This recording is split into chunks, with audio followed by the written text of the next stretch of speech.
This next activity is about macros and basically how we can use macros for efficiency and effectiveness in our spreadsheets. Now, basically, a macro is a recording of a set of procedures done within a certain worksheet. So basically, I might record myself doing 3 steps in a worksheet and then assign that to a keyboard shortcut. Okay, and then next time I need to do those same 3 operations, I press that keyboard shortcut and it will run those 3 operations automatically. So it saves me a lot of time using these macros. So in order to create a macro, I need to go to this Developer tab in Microsoft Excel. If you can't see the actual Developer tab, go to File, okay, and then go down here to Options, okay, and Customize Ribbon. And here's all the tabs that appear up in your toolbox area at the top of your screen. If you cannot see the Developer tab, it could be because it's unchecked here. And so what you need to do is check the Developer tab and press OK, and then you can actually see it here and then use your macro tools here. We're going to be using the Record macro tool in order to create a macro for this spreadsheet. And what this macro is going to do is insert a new row that is formatted for a new team entering this competition. Okay, and it will keep intact the formula and provide a space for me to enter in the new team's name. So let's record this macro. So I'm going to click Record Macro, and we're going to call this new underscore team. Now, with the rules of naming macros, you cannot have a space in there, also will cause an error. We might make it Control I because we're inserting this new team. Okay, and the description will be inserts a new team. Okay, and we'll go OK. As you can see here, it's turned to a stop recording symbol now. So when I've finished my macro, I click there to complete the operation. So let's do the series of steps to complete what I want this macro to do. So I need to right click and insert a row. I want to make sure it's formatted the same as all the other rows. So I'm going to do a relatively reference. Okay, bringing up the actual formatting. It also brought up the formula here, which I want, which is fantastic. I'm going to clear the contents of all the text. And I'm going to make it say, and I'll put in asterisks so it stands out the user, new team. Okay, and we'll press enter. Okay, so let's stop the macro now. All right, and let's see if this works. I'm going to press Control I. And there we go. Every time I press Control I, it inserts a new team.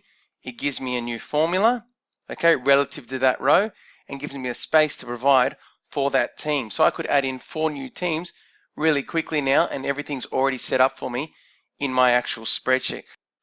I am now going to insert another macro into this same spreadsheet, and I'm actually going to create a macro that does the exact opposite of what I've just set up. So I'm going to make a macro that deletes the team from my actual spreadsheet here. So let's see how this goes. So once again, I'm going to go Record Macro, and this time I'm going to call it delete underscore team. Once again, one word, so there's no errors, and we'll make it Control D. Okay, it's going to go into this workbook, and I'm going to make it say delete the top team from the spreadsheet. All right, so I'm going to go OK, and once again my macro is recording. Now this operation's pretty quick, but once again a keyboard shortcut's even quicker than me navigating around my window. So I'm going to click on the top row team, and I'm going to right click, and I'm going to go delete. And that's all I want this macro to do. So I'm going to go stop recording.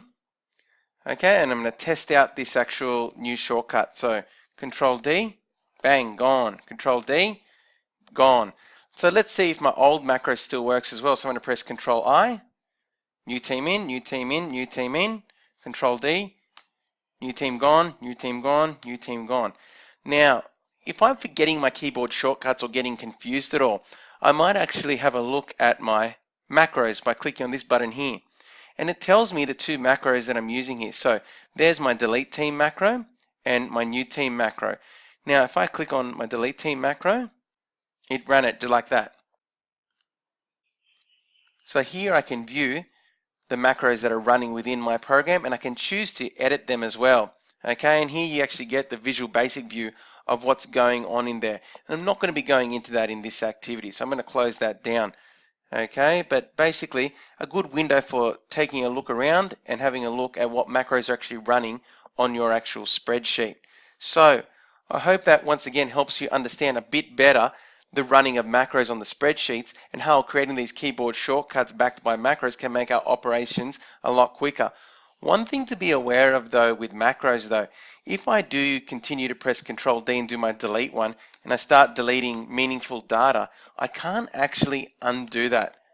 As you can see, I can't bring back that data at all, and that could create a number of issues with loss of data. So I'm not going to save this spreadsheet because that will mean I've lost that data. But in not doing that, I'm going to lose my macros. So just be aware of that when playing around with macros, that there is a risk of losing data because I can't undo what was done with a macro. But feel free to explore and give your macros a try. This amazing tutorial is a part of Spreadsheet Lesson Activities, a new booklet that I've released related to content with spreadsheet concepts, activities related to functions, graphs, embedding, conditional logic, and macros, and much more, links to unadvertised YouTube demonstrations, exam-style questions, and sample answers. So be sure to check it out if you want to learn more about spreadsheets.